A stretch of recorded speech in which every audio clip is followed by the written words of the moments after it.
Hey family, thank you for tuning into Our Roots podcast with Joseph Baba Ifa. Where only the strongest roots see the light, brought to you by Botanica Candles and More. And if you haven't had the opportunity, please subscribe to the channel and be sure to like and share this video. La Letra Del Año 2024, Iroso Umbo, guys. Very excited to be able to talk about what this letter or sign has to say to all of us on a global scale and be able to delve in and answer all of your questions. What do you think about that, Phil? Hey, everybody. Happy New Year. Happy New Year. 2024. We are in it. So let's say hi to some people in the chat here. Yes. Nooni, pray it's in English too. It is. We saw your comment before we started, and we were thinking about starting in Spanish. We're Real going sábado gigante style, but we said let's not do that. Yeah. Another great episode. Absolutely. We expect it to be. Thank you, Fresh. All right. Nacho, you're ready. We're ready. Blessings, me. How? Borui Boya, Junior, blessings. Thank you so much, Pablo. Hey, and Joseph, remember, super chats are active today. So They're if you guys active. drop in a super chat, that means your comment goes straight to the top. And I've got the mythical harp. So Music to our ears. yep. So wait, that's me. Hold on. Let's go. So with absolutely Borui Boya, Jeff, yeah. With this video, I kind of want to start out, explaining why this is the Letra del Año that we're interpreting first, and kind of the history behind it. I'm sorry, Joe. I got to interrupt you. I'm sorry. Already? Stop it. Oh, thank you, Rich. Thank you very much. Boru, Happy New Year. All right, go ahead. Sorry. Thank you so much. This organization, known as La Letra del Año, the Comisión of Miguel Febles, very famously known as the Casona, held in Dia de Octubre, is kind of the one that all of these gentlemen were involved in. I mean, descendants of the people who actually inaugurated this process within Cuba in the early 1900s, going all the way back to people like Adesina, Bernardo Rojas, Tata Gaitan, real precursors of our Ifa. Now, when you see, there's a famous photo, actually, I believe it was in 1986, La Letra del Año, where there's a bunch of really heavy hitters there. And actually, one of the gentlemen that's actually standing 2 to 5 feet away from Miguel Febles is actually my great-grandfather, Beto Berosun, who actually passed away within the last 2 years. He was, I believe Luciano Canto was his Yubona, godson of Manolito Huanichobe, who was a big precursor of Ifa within Puerto Rico, and was actually the student of Panchito Febles, who was Miguel Febles' brother, who had, a bastion of knowledge. So one of my ancestors was actually, there and incorporated. I never got a chance to meet Beto, but I always heard fabulous things from, my elders and the people that initiated me. I didn't get a chance to meet him before he passed, but, Ibae. So that's kind of why I lean more towards this letter. And then, it's directed by a gentleman known as Lázaro Cuesta Iwori Wofun, an absolutely beautiful example of Ifa and the gentleman that he is. He's been running it for years. He's actually in that photo, with hands on Miguel and Luciano's shoulder, if I recall. And him and Godobeto worked, as he was lovingly known at Godobeto, worked quite a bit in the beginning. So it's a letter that we lean towards because, Lázaro is such a gentleman of respect, that, we're just, and it's not to take away from any other organization. They're all wonderful, but it's just ironclad with this gentleman. So, lots of health and longevity to him. I saw him in a photo recently. So happy to see he's doing well. Right. Okay. So, I mean, the Odu that was revealed is Irosun Ogbe. Irosun Ogbe, also known as Iroso Umbo. So what we're going to do is we're going to delve in the different aspects and see how it's applying to us as a humanity, right? The Odu Iroso Umbo is an interesting one, like all of them, of course, right? But Iroso Umbo is the Odu of the famous story of when Elegua did Ifa for free. So right off the bat, with this Odu being revealed, Ifa is stating that it's a great year to get initiated. It's a great year to move forward. Or a lot of people possibly have been saving up and getting organized, and this is your year. Or crowning moment, whether you're doing Hand of Ifa, Orisha, receiving that pending deity, or maybe even becoming a Bawalao. And what happened here is Eshu lived near the ocean, right? And he would run into a contemporary of his known as Omokun, who was the son of Olokun. And Omokun, would make fun of Eshu and tell him, "Oh, you're not a babalao. You're just a regular santero. I'm older than you in Orisha. You have to throw yourself to me. You're nobody." And Eshu was really getting tired of it. So he concocted a plan where he was going to visit Orumila's home. And he got a consultation where the Odu of Iroso Ogbe was revealed, where Eshu stated to Orumila that he was going to initiate him in Ifa for free and receive double afterwards. And Oshun lived with Orumila and heard what the client was saying and said, "You've lost your mind. I'm tired of you guys coming in our home and bullying my husband into giving you these cheap rates for initiation. The initiation is, I don't know, I think it was 20,000 calories, right?" And Eshu was like, "Ma'am, you're gonna thank God that you met me one day." And Eshu walked outside, climbed to the roof of Orumila's home, and threw himself down headfirst onto the ground, busting his head open. What? When Orula and Oshun saw this, they were like, "Oh my God." Orula was like, "Well, what do I do now, woman?" She's like, "Save his life." He said the only way to save his life is by initiating him into Ifa, which was the closest surgical process that they had at that point. And when they initiated Eshu into Ifa in this Odu, he came with the Odu Iroso Umbo or Iroso Ogbe. And after the initiation, needless to say, Orumila told his godson, "I really don't want to talk to you right now. I'll see you in a week." And Eshu was like, "I'll be back with something interesting." So when he went back to the ocean where he lived, Omokun, Olokun's son, came up to him and was like, "Oh, throw yourself on the floor to me. I'm your elder in Orisha." And then Eshu was like, "Not anymore. I did Ifa this past week." And Omokun was like, "Oh, prove it." And Eshu pulled out his Bawalao necklace and his bracelet, and Omokun realized it was true. He was like, "And where did you get the money to pay Orumila to do Ifa to you?" And he's like, "That's none of your business, but I think it's time for you to throw yourself to me." And after that happened, Omokun ran to his father and said, "I want to do Ifa." And, "Well, who do you want to do Ifa with?" He said, "Well, I'll do it with Eshu." And when Olokun asked Eshu how much was the derecho, he said, "Yeah, I'll take 50 grand. And Olokun was like, "All right, whatever," because he was obviously, ridiculously rich. And he paid Eshu 50 grand to do Ifa to his son. So when Eshu went running back to his godfather, Orumila, Orula was like, "What do you want?" Eshu was like, "Yo, I got an Ifa." And he was like, "You going to receive cuchillo?" He's like, "Yeah, I got the money for cuchillo already." And he was like, "Well, what's in it for me?" And he busted him down with 25 grand. And he said, "This is for my initiation plus," right? And he paid his godfather on top of that to be able to direct the Ifa and receive cuchillo. And Al-Shun was very happy. She said, "Oh, he's the greatest thing to ever happen in our home."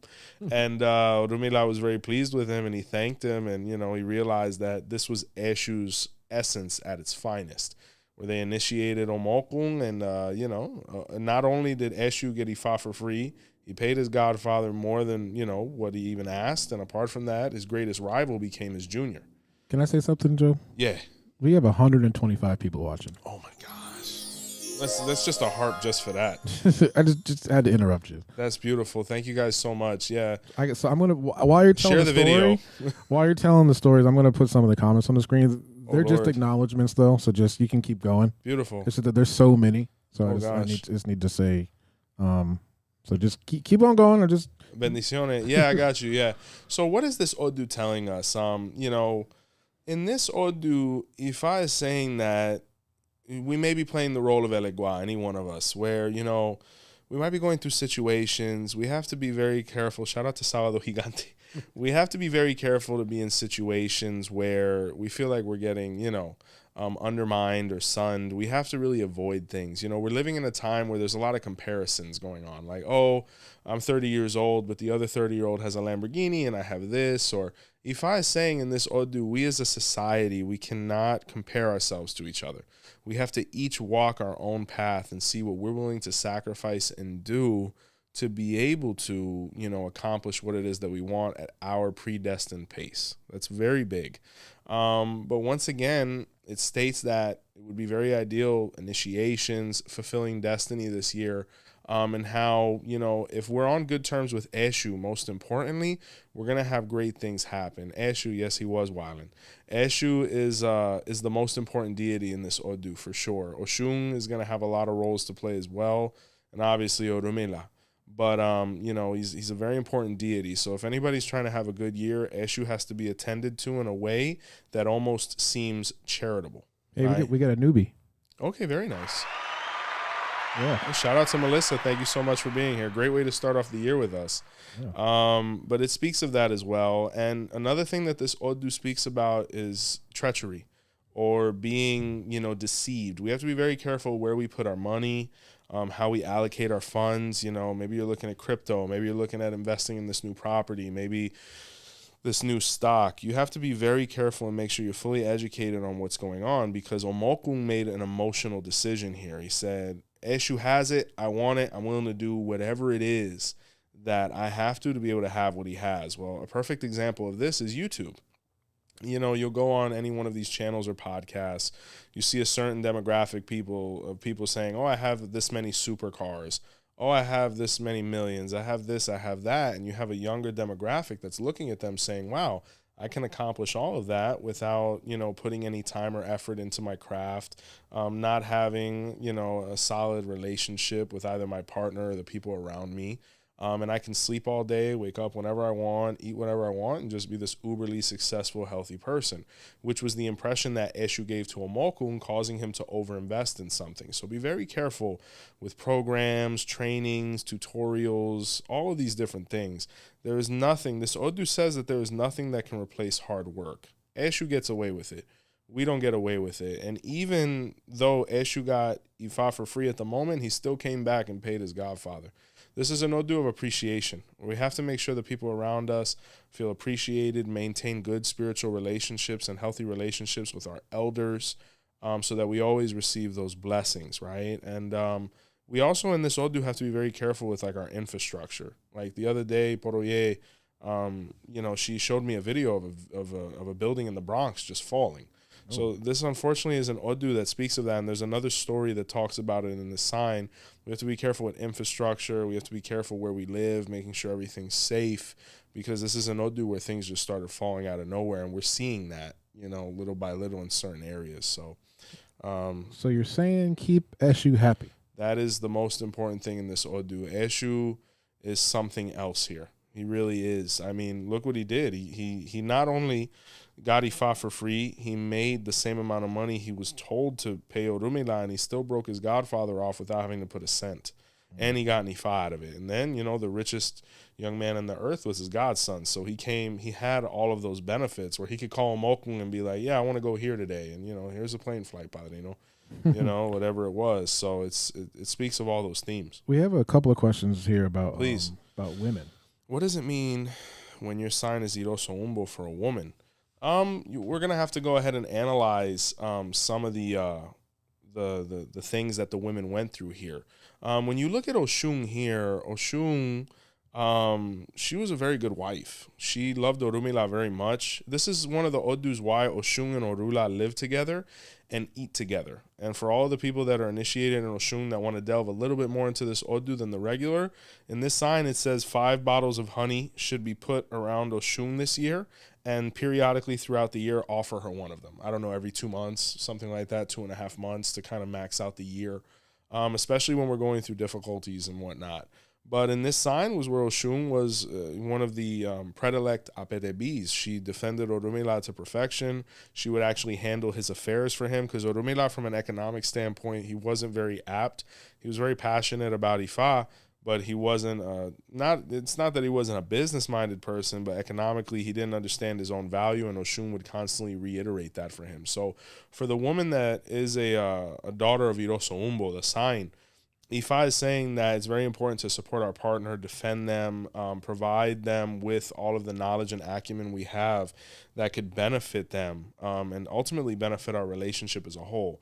But Iroso Umbo had quite a character. Oshun was really taking no nonsense there, because Eshu was trying to, take Orula's money and, dupe him. And she was like, I'm not having that. So he said, well, if you're not going to have it, I'm going to throw myself off of the roof. There's another thing I want to go over before we move on to the next story. Thank you so much, Narali. The Odu Iroso Umbo is a polemic one because you're going to hear within our culture and spirituality, no, un santo de Irosun, el Ifa de Irosun. When Iroso Umbo comes out, you can't charge anything. I want to clarify that right now because I feel like that has been taken out of context drastically. The Odu Iroso Umbo states that when it comes out in the hand of Ifa for a gentleman that is trying to initiate into Ifa and is a child of Eshu, the godfather should not make $1 from the ceremony. That does not mean that the other babalawos have to work for free. That does not mean the animalero is going to give you a chivo for free. It's saying that the godfather should not charge for the ifa because the blessing is going to come afterwards, right? Now, that can be interpreted on various levels. I've had brothers who saw that odu for somebody in a consult and gave them the mano orula for free. God bless them. I've seen others that, Iroso Umbo comes out in the Orisha Ita.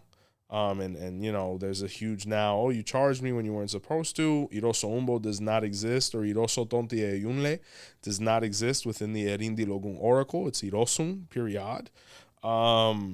It's greatly taken out of context. I was told by a gentleman who was Iroso Umbo, son of Elegua Babalawo, that is referent to the person that comes with the hand of Ifa Iroso Umbo and is an initiate of Eshu, or meant to be initiated in Eshu. Right?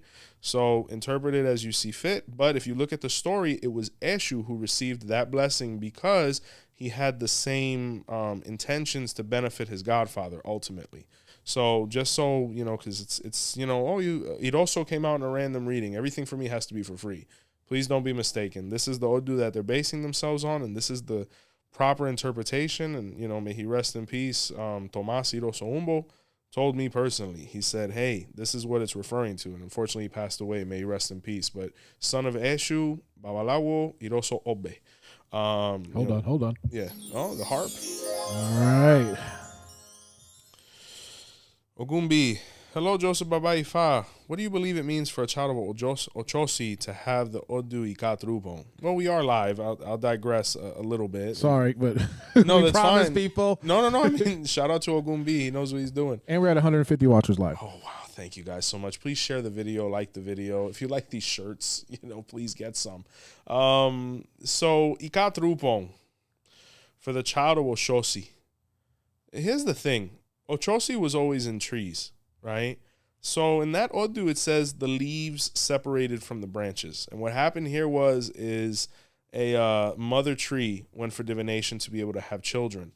And she performed the ebo with the Odu Ikatrubong, and she grew leaves. But she didn't perform the second ebo to be able to maintain them attached. So then her enemy, the winter, came around and killed all of her kids.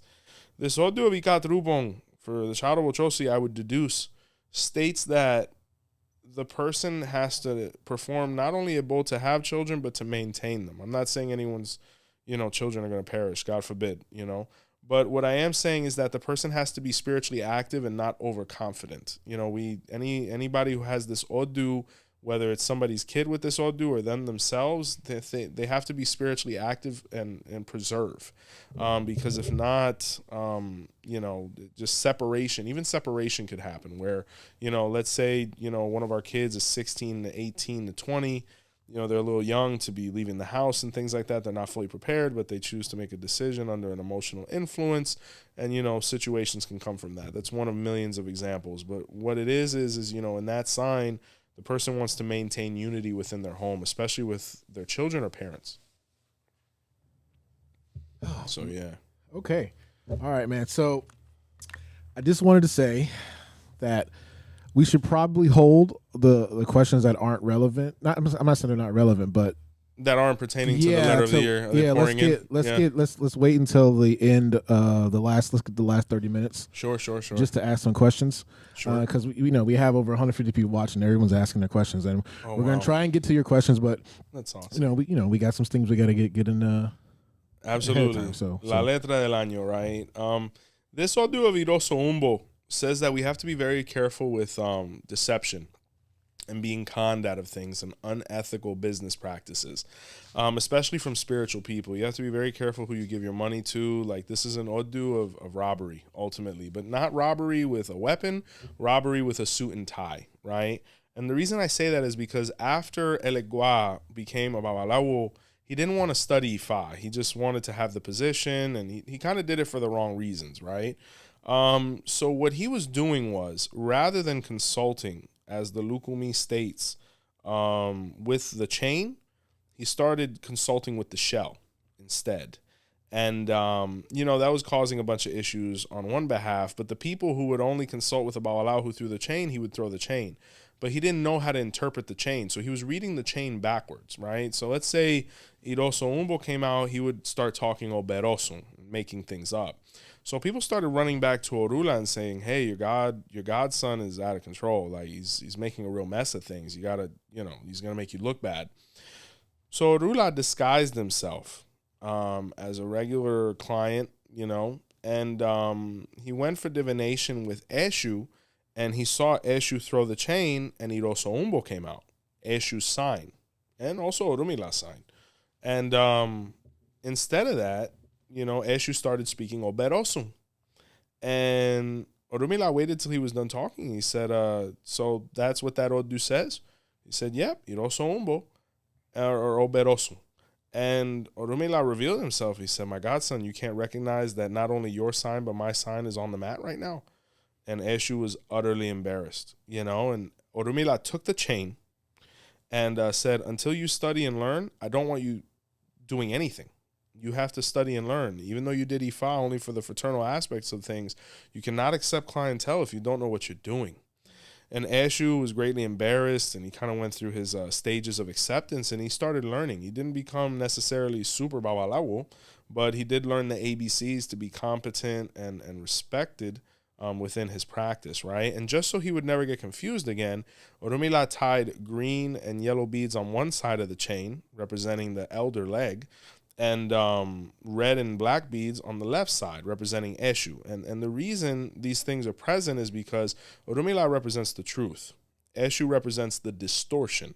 So that's why we as, Oyo descendant, Afro-descendant Lukumi, Afro-Cuban Babalawos, we focus on the right leg other than other circumstances. Where Eshu is all confused, we actually mark the chain, where in others they do not, where there's an orientation to it. Like, you'll see certain Isheshe chains, they're not marked. They just throw the chain, and how it falls is how they read it. No, we always maintain this leg over here and this leg over here, so that we don't get things backwards, because Orumila is trying to reveal the truth, but Eshu is trying to distort it. So half of the chain belongs to Orumila, half of it belongs to Eshu, right? But what is this pataki telling us, family, is that we need to be very careful, because Olodumare is stating that there is a severe lack of preparation within our spiritual community. We have to be very careful that the people that are garnering the most attention are actually deserving of it based on their preparation. We have to make sure and verify people are initiated. We have to make sure that they know what they're doing. We can never fall into this, phase where all of our doctors don't know how to, administer a shot. And, it's stating that the overall preparation of our religious community needs to improve. Babalawos need to know how to do ebo. Olorisha need to understand their ceremonial process. People with hand of Ifa need to know how to take care of their things. And you have to make sure you're in a situation where you're being stimulated towards that growth and knowledge. Because if not, it's saying overall, our context is going to suffer. Our practice is going to suffer.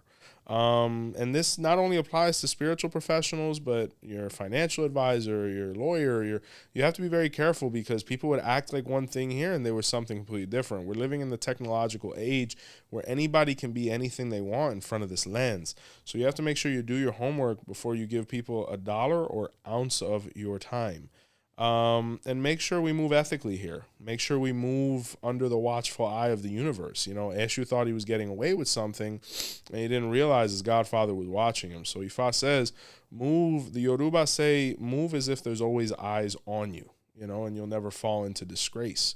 But it speaks of all those things, and also a lot of discipline and trying to really orient our children towards a greater path, because in this sign, Orumila was overconfident in his son, And, he was out and about, haciendo de la suya, as we like to say, or doing what he felt, what he wanted.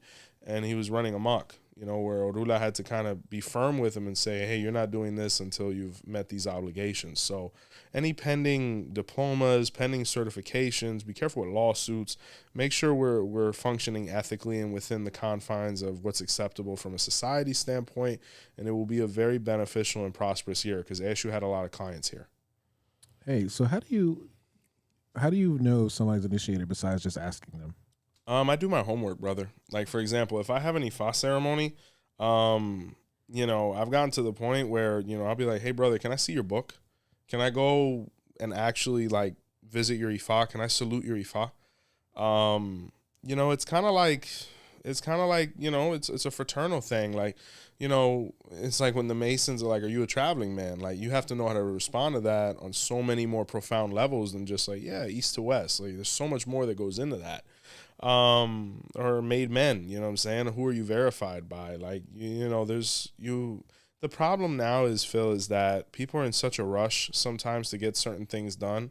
There's no background checks. Like, if I was to do Ifa to a gentleman like the gentleman I have, like, for example, my guys, apart from it being during COVID, they waited 1.5 years from the moment they gave me the money to be able to do Ifa, just because I was checking them out and making sure they were who they said they were, or the gentlemen I invite, if they're new or if I'm getting to know them, like I take a look, you know what I'm saying? You have ways, you ask their community, like, hey, is this guy who he says he is? And, it really gets that deep. That's why back then in Havana, when you were going, or in Cuba, when you were going to do Ifa to somebody, you used to take that guy around the city and be like, hey, you yell at the top of your lungs, I'm going to do Ifa to this guy. Does anybody have anything negative to say? Or you would pass a photo around, like, real Sicilian, or, you would actually take that guy to the house of the gentleman that were going to work his Ifa so that he could salute each of their Ifas, let them smell him, see how they felt about him. Even with Orisha, it was like that. They wanted to make sure you were an ethical, upstanding individual in society. Were you a good partner? Were you a good parent? Were you a good child? Were you a good sibling? All of these things mattered, so that's why this Odu says you need to verify people and make sure you're not being taken advantage of, because, Orumila didn't have a chance to really verify Eshu because he was in a situation like the guy's going to die. But, he had kind of seen him around. He knew, his characteristics and his qualities. He knew he was eligible, but he might have wanted to, know him a little more, but he knew enough. Oh, yeah. Hey, guess what? Oh, the harp. Oh, thank you. Thank you so much for just becoming a member. Yeah. And also, I got another one here. I got to scroll up a little bit. We got this one. Oh, wow. Juju, thank you so much. If you have any questions, please let us know, please. Okay. All right. So you ready for some more questions, or you want to go ahead and continue? I got one more pataki. Okay. I want to go into, because I'd like to talk about Oshun here. Because someone asked, what is it like to be a woman child of this Odu?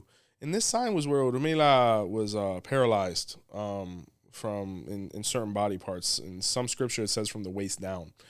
But he had a property, and he was renting out some of the rooms to different people, right? So he rented one room to Shango, one room to Ogun, and one room to a woman named Oshun.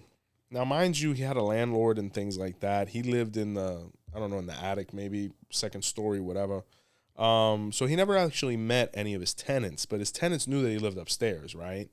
So one night, Shango and Ogun were having a party, and amongst themselves, and they got a little out of hand, and they actually lit the house on fire. Whoa. And they went running. They're like, we don't care about the guy upstairs. And they dipped, and I think it was because they couldn't pay the rent. And Oshun, being of high moral fiber and virtue, said, there's a man up there. I got to at least try to help him.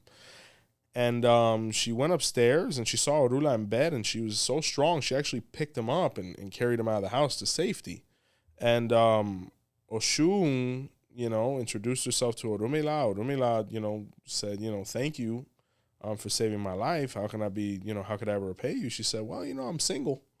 And, they ended up getting together, and he put her in a palace, and she attended to him.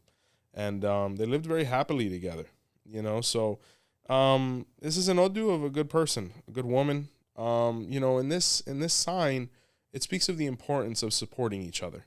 I think we're living in a time where, masculinity versus feminism versus all of these, ideologies.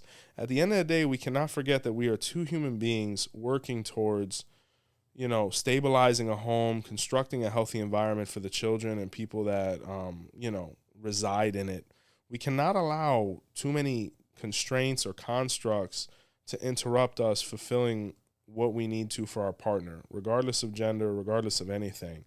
Because in this sign, Shun wasn't thinking about man or woman. She was thinking about saving a life, a life that ended up, gratifying her quite a bit through his emotion. So Ifa says, if we have the opportunity to fulfill a role in our home, let's fulfill it. If we have the opportunity to help someone, even in a way that might inconvenience us a little bit, let's try to help each other, in a constructive, healthy way where it doesn't become toxic. But this Odu says, we have to be very careful who we let in our home. We have to be very careful who we share our time with. And we have to make sure the people that are around us are worth having around, because Shango and Ogun, they paid a little rent, but, they ended up costing Orula much more than what they provided. And Oshun, saved his life, So it speaks of the importance of partnership and knowing when to lean on our partner, when to uplift them. Like, we need to be in frequency on all waves. Okay, we're at 180 people. Oh my God, that's amazing. Wow. And so that's wild. I wanted to show you a little sip of water for that one. Easing spiritual frustration before Mano Orula. Okay, Trinity. Thank you so much, by the way. How to ease spiritual frustration before your hand of Ifa. Hold on. So, guys, ask a question now. Q&A time. Okay, awesome. Yeah. There you go. Yeah. All right, so we're going to go through the chat, and super chats are open like we've been doing.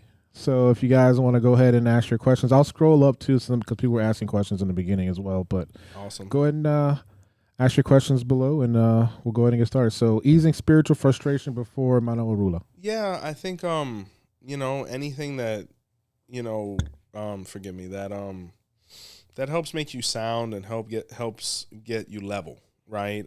Whether it's yoga, whether it's meditation, whether it's, being in nature.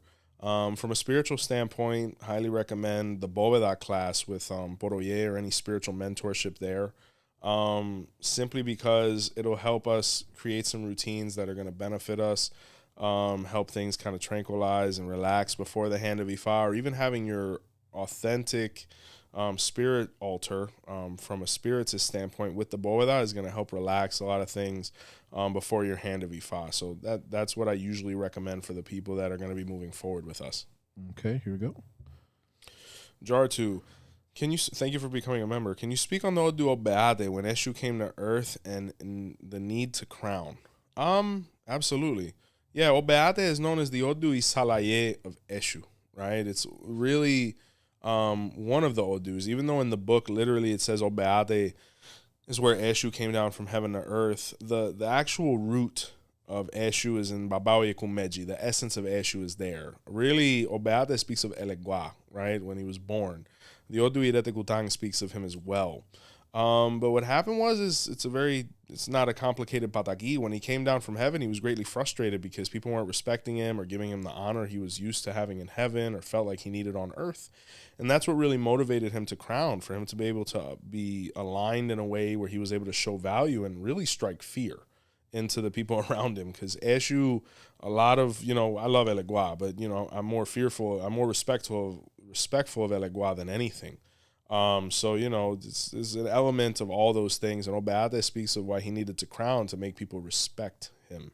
But he's a very influential deity there, whether it was him helping Orumila overcome the war with the witch doctor, whether it was a mayombero or whatever it was, via eating the goat. That's actually one of the Odus why Eshu was born with a goat, So he's or when Eshu Aje was born, and he ended up actually taking Orumila's wife. So, and Orumila didn't do anything because he's like, I don't want no problems with you. And he kept it moving, to maintain himself as allies, especially, having an unfaithful partner. He wasn't willing to die over her. So, he's a very influential Orisha there, but, it really comes down to respect, so that the person, if you are a child of Eshu and you're Obeade, crowning is definitely recommended. I recommend everybody crowns if you're able to.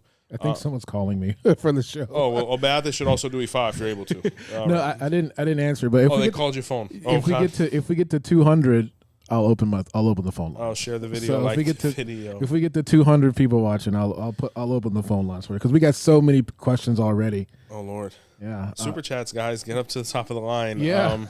But yeah, for Obeade, I would recommend that. Definitely crown, and if you're able to, or if it's a desire, maybe do Ifa. Because Obeade says a good day for the Bawalao, a good day for the person. So Eshu was a huge part of that good day. Okay. Let me scroll. Oh, we got this one's from Omi. Hold on. Omi Yoko. Bendiciones. What recommendations do you have for me with La Letra del Año of this year? Iroso Umbo, is an Odu of tranquility. It's an Odu about being able to kind of reside within oneself in a tranquil fashion. In this sign, Olokun, it speaks a lot about the ocean and the movements from a maritime standpoint. So it's all about being able to, reside within ourselves, introspect, and be able to find that tranquility. For all of the children of Yemaya especially. If we interpret that Omokun was probably an initiate of Yemaya somehow, or within that context of Olokun Yemaya, is an Odu where we have to be very careful with anxiousness, like making decisions out of anxiousness. Because Omokun made a very emotional decision and said, I'm going to do this because somebody else is doing it, or, all of a sudden I want it, or it's attractive to me. And then out of nowhere, realize, it's not that he didn't want to do Ifa, but just, it wasn't what he thought it was. But by then he had already, invested $50,000 in it. So, for an initiate of Yemaya, it's definitely about, really, analyzing risk versus reward and investing accordingly. So we got from, there you go. Robert Massey, thank you so much for my Odu interpretation. Thank you so much, Rob. It's worth every penny. Fa Roots family, we're looking forward to seeing you in Florida before the year is out. Definitely. We're definitely going to get that issue information as well, my brother. This person's been asking the question like 3 times, so I want to make Thank sure. you very much, Rob. Thank you. I want to make sure that Narali, are there any padrinos in Dominican Republic? I'm trying to get La Mano de Orula. Unfortunately, we're not affiliated with anybody in the Dominican Republic. So we wish you the best on your search. If anybody else wants to chime in for that, you're more than welcome to if you know anybody over there. But we're in Orlando, Florida. There was one question. I'm trying to find it here. It's there's like 200 comments, so hold on. That's awesome. I feel sorry for you though. I gotta just having to scroll it. I gotta go through, and I'm scrolling. I'm on my iPad, so I'm scrolling with my finger. Oh Lord. So, hold on. Where is it at? Here, I'll ask you this one. Life with Alexis. Tell me more about Eshu B's path. Eshu B, if I recall, is in the Odu Babaika Meji. It's the Eshu. It's the primordial Eshu. It literally means Eshu was born or Eshu manifested. He's in the woods a lot, from what I understand. It's a pretty lengthy process to be able to consecrate him. It could take more than one Bawalao. He's an Eshu that's very common. I think he's also in the Odu Obetwa as well. Where it speaks about the path where the person would offer the same thing to Eshu over and over again and get mediocre results. So it's a path of Eshu where you have to kind of diversify your offerings, right? It can't just be rat, fish, and corn every week. Like every now and again, I don't know, a piece of pizza, a fruit. You have to kind of switch it up with him because it's not that he gets bored. He gets unstimulated. He doesn't really respond to the same thing over and over again. All right, here we go. The harp. Nazaya, I hope I said that correctly. Thank you so much. Can the Orisha reach out to you before initiation, before contact with the religion? Yeah, absolutely. I mean, it might be a dream, it might be a vision. I'm not a huge fan of the Orisha coming down on people before initiation because there's certain components there that are missing for that to occur, but you could definitely have a dream. You could definitely have an experience. Yeah, I mean, take it with a grain of salt, but analyze it as well because it's not to be disregarded. So it's possible, yeah. Okay, all right, here we go. Escobar, what does this year say about finding a religious home? Well, I mean, if you look, Eshu was looking for a religious home, and he did find it. He didn't find it under the most ideal conditions, though. What Eshu had to do, ideally, was save, get organized, and find out what could he provide to the home he was going to. I think sometimes when we're selecting an establishment, we're uber focused on what can they provide to me. The idea is what can you provide to the establishment as well, because you're going to become a part of this establishment. You have to think, how can I aid and be aided to become the spiritual practitioner I want to be? So it says you have to be very careful, because people were trying to get initiated with Eshu, and in some cases he wasn't a Babalao.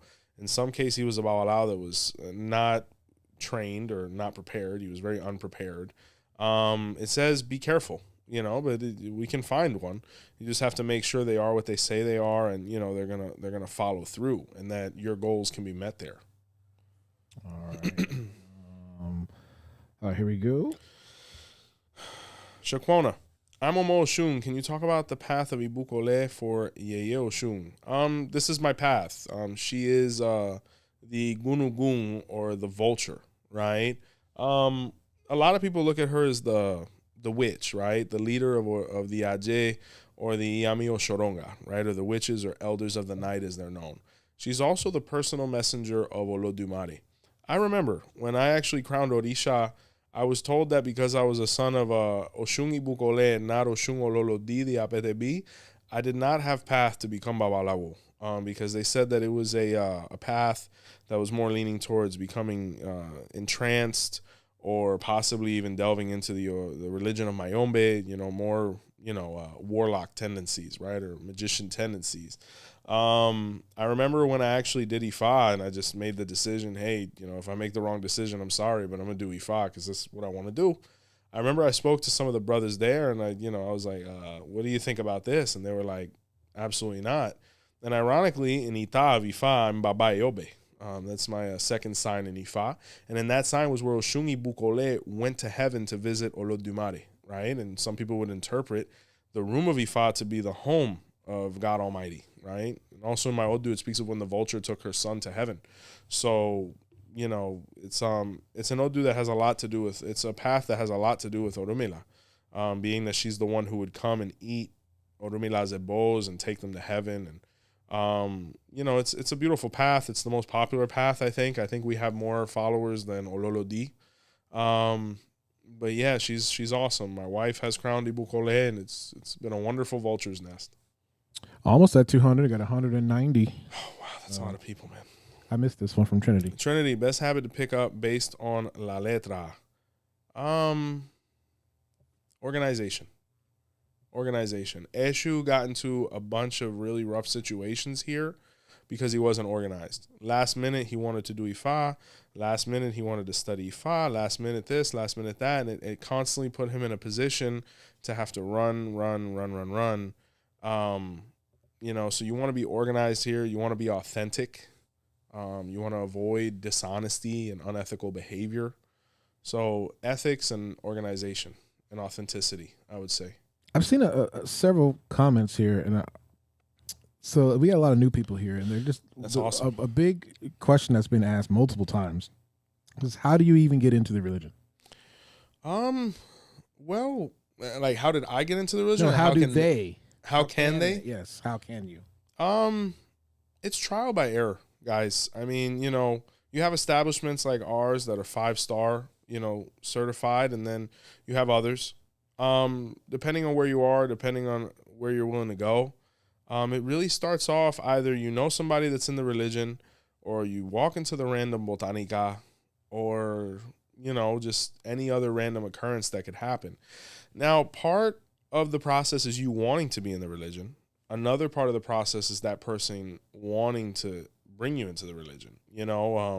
It's a two-way street, because you're interviewing them, they're interviewing you. Like, when somebody comes to me to receive Hand of Ifa, it's not that, there's necessarily a disqualifying factor, but, I want the person to be of sound mind. I want them to be of sound emotion. I want them to, kind of have things constructed in a way where they're not worried about how tomorrow looks, So to be eligible candidate for the Hand of Ifa is just to be a sound stable, upstanding individual in your community that's ethical, that has virtue, is healthy, of mind and heart. And that's really it for me. Some other people have different criterias, Now, mind you, I don't initiate people that are trying to do the wrong thing while initiating into Ifa or continuing it afterwards. That's not something that's eligible in our home, but you have other houses that actually look for that. I mean, we were talking about that in another episode, Phil. But it really comes down to that. It's finding somebody, making yourself available. I'm not a huge fan of aleyos, or visitors as they're known, going to like too many religious functions before initiation, because it can put them in a difficult position. You could pick up something, you could interact incorrectly, causing an issue. You want to do it kind of on that basis, either interpersonal or possibly walking into an establishment that has to do with these things. Okay. The harp. Efumbola, love that name. Can you speak briefly to the Odu Babao Turameji? By your name, friend, Efumbola means Efun, or Obatala provided wealth. You may be a child of Obatala. I'm going to base my interpretation on that. And the Odu Babao Turameji was where Obatala's children were starving. And they went for divination. Babao Turameji was revealed, where Ifa said that they had pending debts with Obatala that they had not fulfilled, that was causing them to go through what they were going through. And Orumila recommended that they make sacrifice with the last 2 hens that they had in the village to their Obatala icon. And they looked at him and they said, bro, we're going to starve. And when they fed Obatala's icon, Obatala realized that they had learned the lesson to not unoccupy themselves with him any further. And he sent them abundance. The yams grew, chickens fell out of the sky. It was corn, all these different things. And that's why in the Odu Babao Turameji it says Obatala never lets his children starve. So beautiful Odu. If the person has the qualities, definitely should become Babalawo after initiating in their Orisha possibly. And, if not, they're just, Babao Turameji is meant to be initiated and offered to the Orisha icons. It's a beautiful Odu. I have a leg of Otura. I think it's served me well. Amira de Otura. And I enjoyed studying it very much. I spent 2 months on it. All right, here we go. We got another. Oh, man, it's like a spa in here. Ogumbi, I have Baba Yobe as my second sign as well. Hey, and Ifa along with Ofumbile. Would love to hear info on that, and Oshun Ibukole as well. Whenever we talk about our Ita, which is the second sign of Ifa, it's ironic, brother, because Baba Yobe is where the Ita was born. So we have this joke in my house because, like, a lot of my elders have a Yobe and Ita as well. So it's an interesting dynamic. But when you look at the correlation between Ofumbile and Baba Yobe, it's fraternity. The person has to find ways to be in the ambiance of Ifa, because Ofumbile says the Bawalaos should reunite, and Ayobe always had issues with everybody, even when he would invite them to his house. So Ifa says that we need to find the common point where we're able to be around the right group of brothers and people to be able to express our faith, learn, and practice. So because Ofumbile, who doesn't practice Ifa, is miserable. So Ayobe was the same way, but he had to be measured with his practice as well. So the common point I would state is you have to be around the right people to be able to express yourself spiritually. Oshun Ibukole, I mean, when we talk about the Odu, Baba Ayobe was the famous story of when Olodumare became frustrated with humanity, caused a great drought, and the peacock decided she was going to fly to heaven to be able to implore him to start them up again. As she got closer to the sun, lost her feathers, some turned black, she went bald, she showed up in desperation for water when she arrived, and she was given it, and Olodumare felt so emotional about her sacrifice for her children, he sent the rains back, and that's why the vulture is the only bird that can fly that high. That's its head is constructed in a way where it can handle all that pressure. So it's a really miraculous animal, and was actually discovered as one of the 3 most important animals on Earth. The honeybee was number 1 due to the pollination, but the vulture was number 2 or 3. Just how do we get rid of all this roadkill? All right, this message is actually from you, but it's from Poporoye. Shout out to my wife. Aside from individuals overindulging the Letra Del Año, what can aleyos and Olorisha do on an annual basis for a successful year? Important point. Absolutely, honey. So here's the thing. The Letra Del Año is symbolic. right? It is a message from God to earth on a global standpoint. So the way I've always interpreted is, the commission that does this group of great men, they take the responsibility of performing that ebo, right? And all the recommendations that come out and the previous ceremonies that need to be done to be able to manifest the Odu Abaye, as it's known. Odu Abaye means the Odu that runs earth. So they did that already. All that's been done. They do it immediately that night, of January 1st in the wee hours of the morning. Now you'll see a bunch of people do that ebo. I personally do not do that ebo because that ebo is done on behalf of that commission for the world, right? So just by them doing that one ebo, yeah, it's done. We made the offering. It's done. It's symbolic. What needs to happen is people need to visit their padrino or babalawo and get their annual divination done because Babao Dimeji says each head is its own world. So we have to identify what is it that this head is asking from you this year based on what nature wants from you.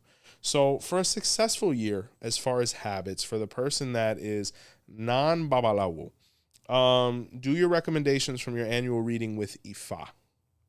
The annual reading is based on Ifa. That is in the Odu Barakosum, where, it was identified that Ifa is who can pull the annual reading. The Dilogun at that point is symbolic. It doesn't have the foresight that Ifa's oracles do on an annual basis. It's not to say that the caracoles aren't going to talk to you about a whole lifetime in your Ita. Absolutely they do. There's things in my Santo book that still apply to me today and obviously into the future. But from an annual standpoint, maintenance standpoint, it should be done with Ifa.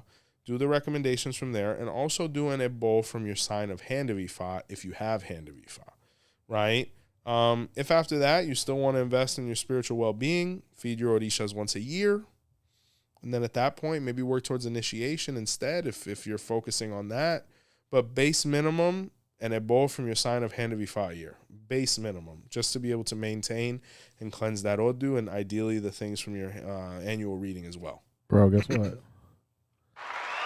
We reached 200 people watching live right now. I don't know if we've ever reached that on a live show. So I'm gonna say, state in my word. I'm gonna put the phone number. Oh God! Right Cheers, there. Phil. So my regards to your home. So yeah, let me 205 right now. So I'll open up the phone line. So let me exit out of my phone here. So now I can. Thank you guys. Share the video. Like the video. Yeah, and this is a good time to talk about the membership program, too. Please join the membership program. We have a bunch of great things going on in there. Weekly Yoruba word, a bunch of motivational stuff, herbs, Orisha paths, my vlogs, all of that stuff. You can gain a lot of value from it, get access to us in a way. Early shows, discounts at the store. Some people have been really racking up. Shout out to them.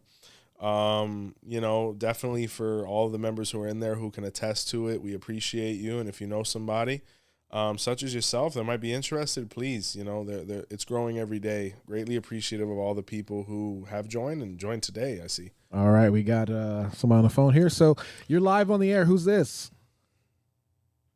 You're talking to DJ Havoc, straight from California. Hey, DJ Havoc, how you doing, brother? Bendiciones, babalao. Hi, Boru, brother. Thank you so much for calling in and being a part of this today. How's Cali? Mira, te tengo dos preguntas. Yes, sir. Okay, mira, el primero es ¿qué me puedes decir de la limpia y el suelto de la paloma? De ser, what to do after? And if you could go into detail on that. Absolutely. I mean, when we talk about, from what I can tell, your saying is a sarayeye, right, which is a cleaning. In the Odu Babao Sameji was where it was identified because Orumila was trying a bunch of different birds to see which cleaning would function the best statically with the human being. And, the rooster didn't work out that well, the hen, and the pigeon fluttered its wings in a way where it was able to realign the person. Till this day, the pigeon is kind of the go-to. You can do it with all of them, but, the one that's most used is definitely the pigeon. And, the releasing of it afterwards is basically it picking it up and then, kind of taking it wherever it needs to be. Sometimes it'll have to be let go at a specific position. But for the most part, Yeah. it's just releasing it. But I mean, it's really to realign somebody statically. You know, sometimes we have too much energy around us, or we picked up things, or we're overstimulated. It's to remove that.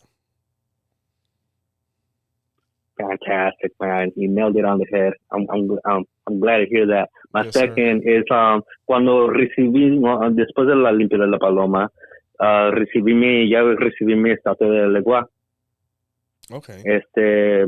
If you could go into that, like what, ya le tengo su palm oil, le pongo su tabaco. Is there anything else that you would recommend me doing or that would help? Any specific rituals, any rituales que a ti te sirve o a ti te gusta hacer? Sure.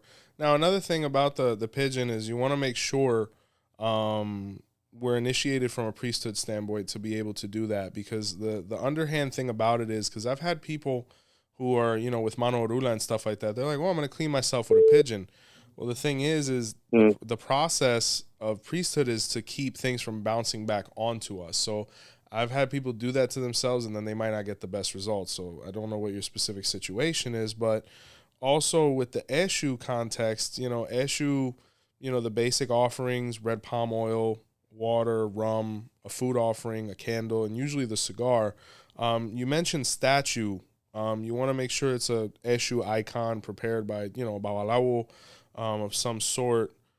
Just because, you know, the statues and whatnot, offering to them is more of a spiritual process. And then with Eshu, if we kind of create that energy around that statue that doesn't have the things it needs to absorb all that energy, it causes a lot of havoc. Okay. So it depends on whatever the specific situation is. But you could have it in the meantime, but you really, if that's not the case, you want to work towards receiving Eshu possibly. Okay. No, pues está bien, es todo lo que quería saber. Por todo lo demás estamos muy bien, prosperidad, feliz año, bendiciones. Coño, mi hermano, te lo agradezco, men. Te deseo todo lo mejor y que Ormila te bendiga, men. Muchísimas gracias por visitarme. Bendiciones, feliz año. Thank you, Gracias. Havoc. All right. Okay, so you probably heard the beeping. That was, you know, people trying to call in. So Get out of here, really. Yeah, lines are still open, but we got another super chat here. So oh yeah, shout out to the chat. Ochet Rubon, good old dude. Would you recommend Ifa for someone with 4-8 in Oshun, their head, but 8-4 in Elegua? I was told that I should pursue Oba priesthood because of 8-4. Well, first and foremost, thank you for watching.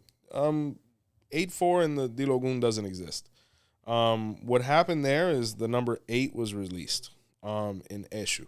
And the number 4 was released in Oshun, if I saw that correctly. Both of these Odus have no issues with the person becoming Babalawo. The second sign of the Dilogun actually technically has nothing to do with the initiate, because it is a ghost throw that is done by the Oriate to be able to expand upon his conversation if he is unaware of more things to talk about in the first one. This is a practice that is, within antiquity, within Cuba, because they were trying to salvage Ifa, because a lot of the first Obas, or Ayabas, better said, or Aboreorisas, were women who, were actually knowledgeable of Ifa and knew Ifa in Africa, or possibly were married to Bawalaos and were separated due to the diaspora. But none of the Odus you've mentioned, neither number 4 or number 8, stop anyone from becoming Babalawo. Actually, the number 4 is one of the predilect Odus within the Dilogun that says the person should go. The most important Odu that is revealed within our Orisha initiation is the first number of our guardian Orisha. God bless Elegua. We appreciate Elegua. He plays a huge role in the ceremony, but even he comes second to our initiatory Orisha. The Odu Irosun speaks actually of Orumila. There's a pataki there where Orumila was a practicing Babalawo and offered a fish to the head of the king. So I don't see, as long as all the other characteristics are in line with Babalawo priesthood, Yurita looks like a Babalao to me. But ultimately it comes down to passion. If you want to be an Oriade, go ahead. But if you want to be a Babalao, please do. Doesn't stop anything. There is no 84 or 48 or 99 or none of that in the Dilogun. It is the first letter. We have to read the first letter. That is all. It is not Ifa. It's Dilogun. Okay, so we have somebody on the line right now, but hang on one sec. I'm noticing something going on in the chat. There's a phenomenon. People are gifting other people memberships. So props Wow. to you guys. Wow, that's amazing. Wow. Yeah. So we got some other line. Beautiful. You're live on the air. Who's that? Hi, this is Chris. How are you? Hi, how you doing, Chris? Iborobo, yeah, how are you? Boru, it's a I was pleasure. just making Thank sure you that so I got much. through. Thank you. Yeah. There's a bunch of people on the line apparently. Yeah, I'm new to your, I got recommended to your podcast, recently, and, you do great work, and I watch all of your videos, and I'm Thank calling you. from New York City, man. Just big ups to you, man, and God bless for all the work you're doing. I got like 2 questions if possible. You know what I mean? Please. It's I recently got, you were just talking about the reading of the year that, everybody should get, just to kind of give you some guidance. During my reading, I was talking to Babala, but he was moving quick. I didn't want to interrupt, and, he had a couple people waiting, but, Ire Buyoku, which, that's the signal that came up. A lot of people get Osogbo, Ire, but this one specifically came up as Ire Buyoku. Nice. And it's kind of, some guidance. I was just looking for some guidance on that signal. Well, here's the thing. When we say signo, we're usually referring to a sign, right, or an odu. What you're referencing and you're learning is a part of the prophecy. So when we come with a reading, a sign comes out. Like, for example, the sign of the year is Iroso Umbo. It's usually a double word. But Ire is the first question that we ask is Babalawos to see in what balance the person's coming. Positive, negative, in need, or in warning. And you came Ire, where it speaks of blessings, but the work we have to do to get to them. And the Ire that Ifa is identifying as the most necessary for you this year is Bujoko. And that makes reference to a phrase within Yoruba which means sit down. Joko means sit down. Bu means please sit down, right? So when we're talking about Ire Bujoko, we're talking about stability. And within a person's life, their stability is based on 2 things. It's based on a home and it's based on a partner. When a human being has both of these things in harmony is when they really find stability. So what I would do is, as a Babalawo, is I would look at the sign you came with and try to find what aspect of the sign speaks about this specific vein or situation. For example, if you look at the letter of the year with that prophecy, I would probably initiate the consult with the story about Oshun saving Orula when his house burned down and they bought another one. Orumila there was able to accomplish Irebu Joko because he bought a new home and he had a woman. So that we'd have to kind of know the sign at that point. But ultimately, that's right. the direct message that Ifa is giving you. Your priorities this year are partnership and home ownership and stability within these 2 things. Right. Okay. Thank you so much. That's great. Mm-hmm. That's kind of the answer I was looking for. And kind of the second one, it's kind of a weird question. Not weird, but it's just there's a lot of opinions on this, and I know a lot of folks probably get this sign. When I got my Mano Dorula 5 years ago, during my when you sit down and they read you, one of the things that came up was crossing one door to the next. Now, and that's like doing you have to do your santo but cross right over.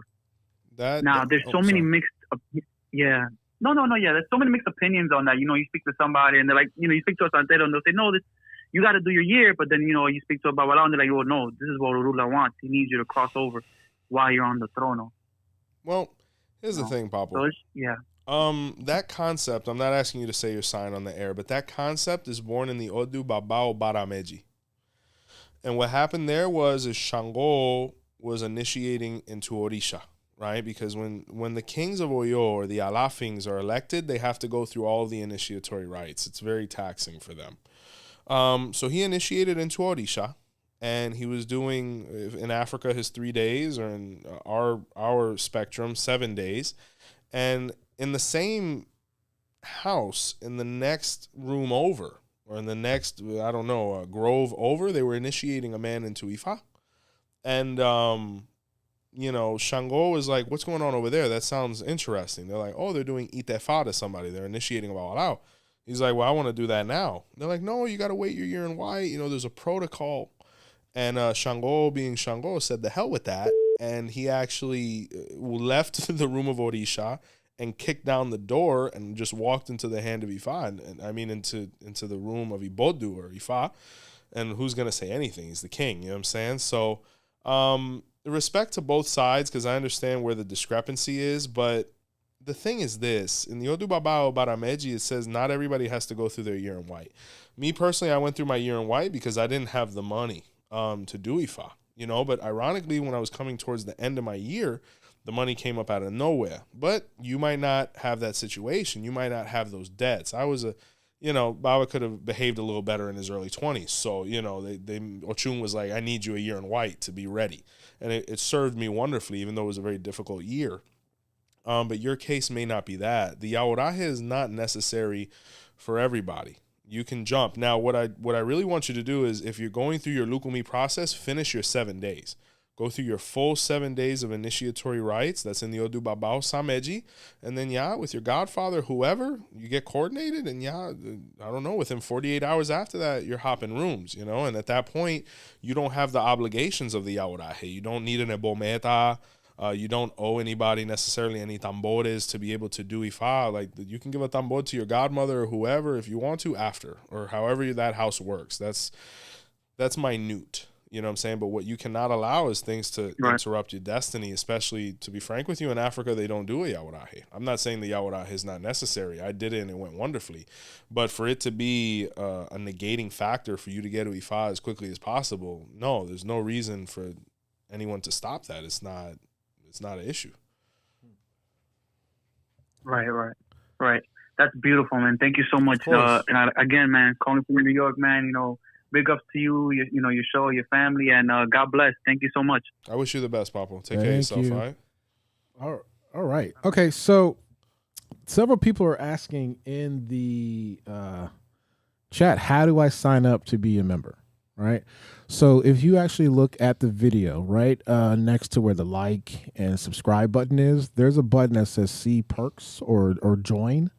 That button will actually take you to the membership platform sign up, and there's 3 different tiers that we offer, and you can see what the tiers offer, and then you can choose your sign up for this extra content.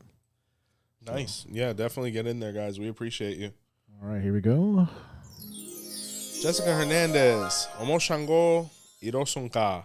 Any insight for this year? Yeah, Irosunka. In this Odu, there's a patagi of where Shango was gonna marry Oshun, and he proposed to her. He gave her the ring. They had vows, but afterwards, he wasn't able to fulfill them, right? So, this caused a huge issue because he was partying a little much. He might have been philandering a little bit, like. He didn't have good character. He realized married life might not have been for him, at least at that moment. And that's why in Irosunka, it speaks of where the marital vows were not fulfilled. The wedding ring was not, upholding its virtue. So that Odu speaks of the importance of maintaining a transparent and healthy relationship through communication, spending time together, investing in y'all's love, because in that sign, Shango was starting to feel anxiety, and it caused him to make a bunch of mistakes within his relationship unnecessarily. And that Odu says, fulfill your promises, whether it's convenient at that moment or not, to not fall into a lack of prestige.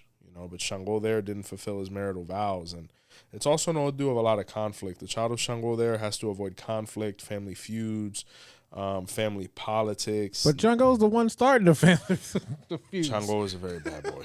He's a very, very, very bad boy. I love him so much, man, but he was so bad, man. He was the king, man. He did whatever he wanted, and the hardest part for his children is realizing we can't always do whatever we want at that exact moment. You come reincarnated as a king, and you might not be a king right now in the political sense in this world, but you still have that demand. Like I'm Shango on earth, So it's a lot of patience and communication and introspection to understand what your partner might be trying to say to you, what you might be trying to say to them, and just really constructing your own family, because we're born with relatives, but family is what we create. So we have someone on the line right now, so give it just a second, but people are asking about who reigns this year. Oh, Eshu is the reigning deity, and Yemaya is the accompanying deity. And obviously, that's why I started off with the story of Eshu and when he basically, manipulated Ifa for free. And then, if I recall, the prophecy is Osobwe Yolaye, which it speaks of revolutions and replacements, and when we look at the world the way it is right now, there's a bunch of political and militant conflicts that are occurring right now. This Odu is very polemic. This is an Odu where we have to be very careful because it's an Odu, obviously, of violence, conflict. I'm right, you're wrong. I mean, Eshu and Omokun would dispute over a piece of land or, over a position to see who is superior, inferior. We're seeing some of that in some places. In this sign, Eshu threw himself off of a building. It's an Odu where we have to really focus on society, humanity, our citizens, and making sure everybody's feeling up to par and healthy on all aspects. And then, Shango and Ogun lit a building on fire and almost killed an innocent person. I mean, when we're looking at the conflicts around the world, I'll be frank with you, the warring factions aren't losing many, but I'm seeing, horrific videos of innocent people, perishing, children, women, the defenseless, and, Olodumare is not happy. Okay, so you're live on the air. Who is this? Hi, is that me you're talking to? I'm Simon. Hi. Hi, how are you? Fabulous. And yourself? Happy New Year. How are you? Aquí, Happy New Year. La letra que yo leí parece que es la que salió en Cuba, o yo estoy equivocada, no sé, pero a mí me salió el egua como ya. Okay. Estoy equivocada, ¿no? Not necessarily, Ma. What happens is in Cuba now, there's two main letters. At one point, they united within the last 3 years, but they separated again. So the one that we're interpreting here is the one from the Casona, which is the one from the Miguel Febles Commission. The other one you may be referring to might be the one from the Asociación Cultural Yoruba, which is more influenced by the state, where actually my sign came out. Irete Suka came out, I believe. But we've always leaned more towards this one. But El Egua, ironically, came running both of them. Vino dirigiendo los dos, so Echu está rebelde. Oh, yeah. Okay. Yeah. Entonces yo estaba un poquito confundida. Yo sé cómo atender a mi Alegua, pero ya nunca, la verdad, he sabido mucho cómo atenderla. Sé que el cementerio, la marqueta, por eso estaba llamando más que nada, porque no sé cómo atenderla a ella. Yeah, with Eshu, we mentioned it, but with Oya, being that she lives in a sopera, I can't get into too many specifics. I mean, we'd be more than happy. You could schedule with the botanica, and we can do like a coaching where I show you how to take care of her once I see her. But yeah, it's like you said, in general, Oya has a lot to do with the marketplace, even more than the cemetery. So people, usually take her offerings to like a garbage can in the cemetery or in the marketplace. But, as far as specifically taking care of what's inside, that would be a little more private. Okay. Mm-hmm. Okay, pues, muchas gracias y H para ti siempre. Bendiciones. Thank you so much for taking the time to call. God bless you. Thank you. Okay. All right. Yeah. We still have a ton of people watching. Nice. How many? Well, I had to turn my screen off on my phone because you would hear yourself. Oh, wow. Somebody tell me how many people we got watching the chat so I can, because I have the chat separate. So, okay. Someone was asking this question several times. I think you mentioned it to me earlier. Do you know who Lorenzo Richard Jr. is? Me personally, no, I mean, because I can't say that I do. Okay, I don't know. So they said it like 4 or 5. And I'm sure that's not a reflection of him in any shape, way, or form. I'm just very in my own world. I'm off the grid completely. Keeks, if you want to elaborate a little more, call. Guess, but yeah. So I don't know. Okay, so the gentleman, I think it says he left this religion for Christianity. Okay. Yeah. So people are saying 208. 208. Wow, what a blessing. Yeah. All right, here we go. We got some more supers here.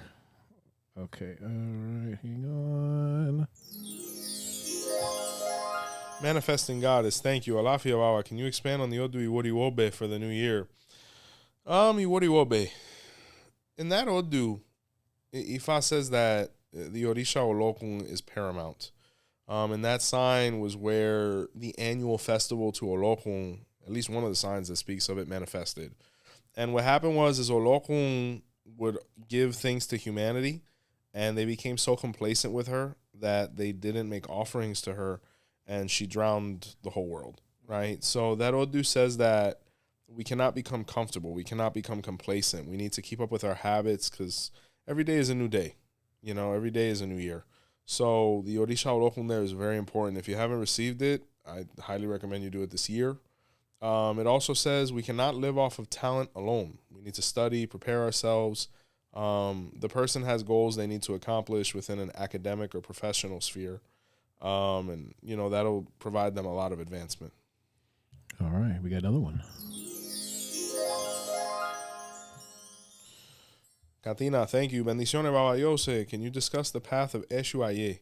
Eshu Aye is Eshu Aje, right? And that's in the Odu Ogbe, where Odumila's wife, some people say Oshun, some people say Aje, carried on an affair with Eshu by the riverbank. And one day, Odumila, forgive me for laughing, Odumila walked in on them at the riverbank. And, when Eshu realized that, when Odumila realized that Eshu was the other man, he said, I don't want no problems. You can have her. Let's just keep doing business because they would get money together. So that Odu, not that Odu, that Eshu, it has a lot to do with prosperity. It's where Eshu and Aje unified. So it's an Eshu that has a lot to do with money, progress, wealth. But it also has a lot to do with the stability of the home because that Eshu destroyed Odumila's home. He basically carried on an affair with his wife. So that issue has to be attended to constantly maintain, foundation and tranquility and balance within the home. If the person has Eshu Aje or Eshu Aje is mentioned in their sign, they might want to receive Eshu Alaje one day. It can be received on its own or it can be received with the Orishaje icon. But ultimately, Eshu Aje is born from Eshu Alaje because Eshu Alaje is a very old Eshu within Isheshe practice, and I feel like Eshu Aje is the New World manifestation just within the shell. So either way, you're doing well. It's a great Eshu. I like it quite a bit. So somebody keeps calling, but just heads up, it's a Google Voice number, so when you call, it screens you, so you have to say who you are, and then just hang on. Oh, Lord. So because I answered it and didn't say anything because you were talking, so sure. Hang on. If you call and I answer it, just hang on. We'll get to you. Definitely. Okay, hold on. We got another one here from Juju. Juju, thank you. I'm getting crowned Yemaya in a few months. Congratulations. For my godmother's Eshu's crown. Any insight on that? So I'm understanding the godmother has crowned Eshu. And she's crowning a Yemaya. Okay, awesome. Yeah, pretty streamlined stuff. There's no prohibitions there. It makes me think of a song. Balanquillo Yemaya, elek batanico so, elek batanico so, elek batanico so ae. So there's even patakis that speak of their relationship between Yemaya and Eshu. Yemaya was Eshu's mother in the Odu Babao Gundameji, also in the Odu Ogbe. It's a very positive combination between you guys. I was born from Yemaya. But the good thing about having a godparent that's a child of Eshu is they have no limitations. They can kind of interact with everybody. It's kind of a one-stop shop. Whatever deities you need, she'll probably be able to hold you down. So, but congratulations on the crown. And that's what this Odu is saying, is that this is a really ideal year for people to just take their steps or, move forward. Last year might have been a building year. This year is really, you don't want to hesitate in taking action. But yeah, God bless you. God bless you. And, everything's going to come out wonderfully. Yemaya is a very streamlined process, and it's just very calm. All right. Oh, last call for phone. So here we go. Somebody's calling right now. Hold on. Here we go. You're live on the air. Who's this? Hi, this is Alexis. Hi, Alexis. How you doing? Happy New Year. I'm from Happy New Year, Joseph Balaisa. I'm calling in from Philly. Nice. I just had a question about, choosing a good house, because my introduction to the religion, I'm getting to know everyone in this house, and I'm asking questions, and I'm feeling like none of my questions are being answered. And I know that, we have to move up and pay our dues, and I understand that. But at the same time, I'm like, if I'm going to continue to invest in this religion, I need a little something. I need a little something of return on my investment here. Like, teach me something. And don't tell me to go to the internet, and then the internet says everything's a secret. So what should I do? How should I maneuver this? I always say things don't get better after we get married. So, what you are getting now is what you're going to get after. I can't tell you anything other than how we maneuver. So even the people that only have hand of Ifa, they get a lot of attention from us within parameters, of what they're able to learn. But we're very big on whatever you can learn, please learn right now. But if you're asking questions and not getting any answers, it might be that the people there don't know how to answer you because they haven't studied to that point. Maybe they don't want to tell you because that information in your hands might cause you to take an action that's not convenient for them. Or maybe they just don't have the time, but either way, none of that conveniences you. I would look into other options if I was you because, like I said, things don't get better. They don't get better after. The honeymoon stage is, short-lived, and then it doesn't sound like an ideal environment. It's not a house I would initiate into. Right. Can I ask you a question? Because I know you have godchildren all over the country. Is a lot of I'm assuming all of it is online. Do you ever have godchildren that visit you, and if so, how often do they visit you? Well, I'll be frank with you. The majority of my godkids don't visit me that often because they live quite a ways away. A couple of them had kids this last year, and we're not a house that really expects visitation per se. We appreciate it. We love it. But if you're unable to physically stop by, if you live at a distance, that's perfectly fine. The beautiful thing about the technology age is you don't have to be in front of your elder to learn. You just have to have a decent internet connection. To be frank with you, when I did Ifa, my godfather lived in Miami. I lived in Orlando. I wasn't moving back to Miami. So what he would do is he would send me information, I'd learn it, and then he'd invite me when he had ceremonies so that I can put those things into practice. So I actually learned quite a bit of Ifa at a distance because Ifa is a very independent study religion. It's a lot of lonely hours. It's like my wife put out a video yesterday, 2 to 3 hours studying till, in the morning. That's real. We'll be watching 90 Day Fiance, she'll look over and she'll be like, man, you're still reading? I'm like, yeah, I got to get ready for something. So, all I'm saying is that you can learn at a distance. You're not obligated to visit all the time. Like, you don't have to pay those dues like that. That's not productive. And anybody that has a healthy, fully functioning spiritual house is not going to be accepting visitors every day because, it's just, you don't have time for that. Like I nothing for nothing. I look at other, situations online and whatnot, and I see these people on camera for 4 hours, 6 hours. Like, I don't know where they get the time, and their parents, which is even more, shocking to me because between me being a very involved father and me being, a Ba'alao with a healthy practice, there's no way I can be online that long. So, those are the things that have to be taken into account as well when you're selecting a house, is making sure people are actually productive rather than seeming productive as an excuse not to answer what you need answered. Right.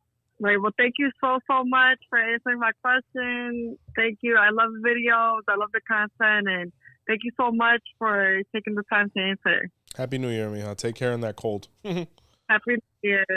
All Happy right. New Year. All right. Okay, so let's start wrapping up here. We got one more super chat here. Oh, man. Trey, thank you. I was waiting for my harp. I have Eshu Alaguana. Can you talk about this path? Eshu Alaguana is in so many different signs. He's in the Odu Odirosun where, he didn't have very good hygiene in the house of Bawaluayen or Shung. He had a bunch of garbage behind the corner. If I recall, in Obewenye was where with the Irosun, he killed the witch doctor that was trying to raise an army against Orumila. In the Odu of Babao Wonrimeji, he, would be the assistant of Awomayure, who was the flutist, Babalawo that was there. And actually in Owanimei is where he became the captain of Egun. You actually call that eshu with a flute, or an ocarina, whatever you have, for all the Zelda people. That was my joint. And The Ocarina of Time. bro, do you remember when games used to make you emotional? Like, wow, you laugh with the game, you cry with the game. But but yeah, that's the eshu of the flute. But Eshu Lakbana is also the slave of Yemoja. He came down from heaven with Yemaya. It's one of the most popular paths. It's got to be top 2 up there with Eshu Laroye. So make sure the hygiene's good. Don't leave him unattended because he gets very frustrated. He's very jealous with his time because in that sign, Babaluaye had a kid with Oshun and he wasn't able to hang out with Eshu Lagwana. And Eshu Lagwana started issues in the house with the mother of his child. So, it's just make sure you're on top of him once a week and you'll be all right. All right. This is from Tyler. Tyler, doesn't every Odu last with you for life? No.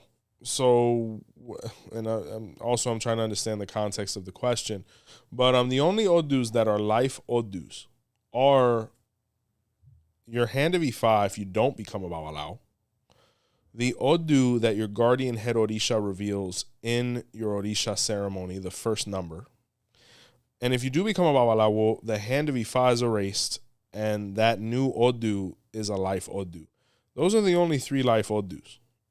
Everything else is transitory to a certain degree. Okay. Oh, I thought you were dramatic. I was like dramatic. I mean, it's to the point. Yeah, I was like, man, dramatic silence. I was like, oh man, I thought we got cut off. No, I thought you were going to continue. I was like, oh, okay. No, I mean, because let's say you go through the Lukumi Orisha process, those Odus don't get erased either, but those aren't the Odus that are revealing your destiny and head, like the Orisha you're initiating into. So those are the only 3 signs that are life signs. There's nothing else. All right, we got another one here. We're going to start wrapping up here slowly. You said that 4 questions ago. No, we're having a good time, though, man. Yeah. It's a blessing. Yeah, Brandon Guerrero. We reached a big milestone today. So, Brandon, what advice do you have for Ogunda Bara? I like that Odu a lot, man. I like that Odu a lot. If the person has the conditions, please become Babalawo. And that sign was where Oromila initiated Obadala into Ifa, and he made him a very wealthy man. God bless your godfather. But Ogunda Bambo, it's also known as Ogunda Bambo, Ogunda Bakura, Ogunda Karakambuka. That Odu, it says that the person has to be very careful initiating into Mayombe. Ideally, they should not get scratched in palo. If they're already scratched in palo, there's a certain process that happens there with the prenda that your elders should be able to, direct you on based on the knowledge of the sign. If not, we're an option. But another thing about Ogunda Bambo is the person has to be very legitimate. And that sign was where Shango would fight roosters. He was involved in some dubious activity.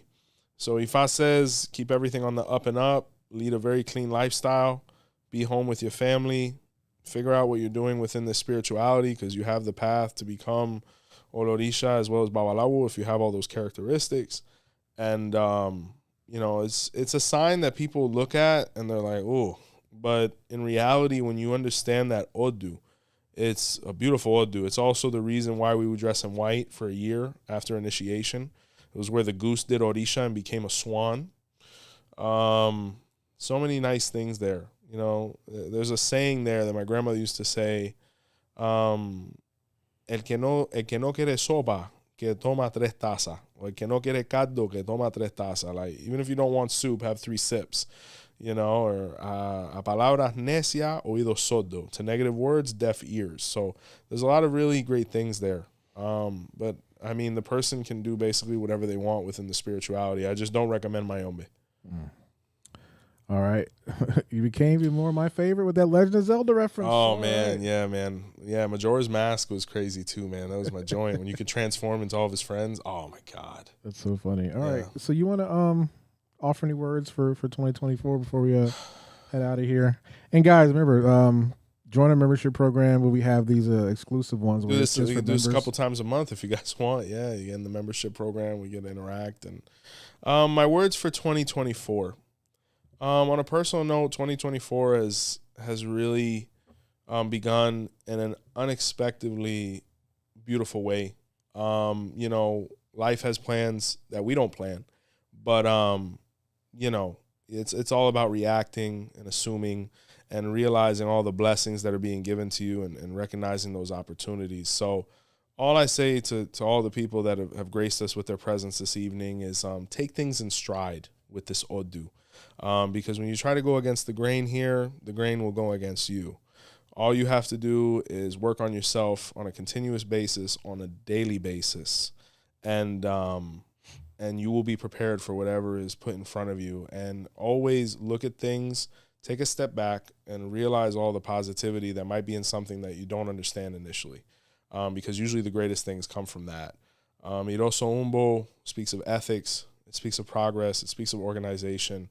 It has a lot of beautiful concepts, unity, trust, foundation, and you know, by the blessing of Olodumare, Egun, Orisha, and all of our ancestors, we might be able to you know, have some great things happen this year. So from all of us here, nothing but love, nothing but guidance and accessibility. We appreciate you, guys. Thank you so much, and Happy New Year. I hope this helped clarify some things. Yep. Join our membership program for more exclusive content. I'm so happy we hit 200 people. That's wild. More than 200 people. So that's wild. It's beautiful. And we're still at 200. So. Oh man. Well, at least they watched the goodbye. It usually goes from 200 to 4. Right? That's right. So, all right, folks. We will see you next time. See ya. See the light, guys. Peru.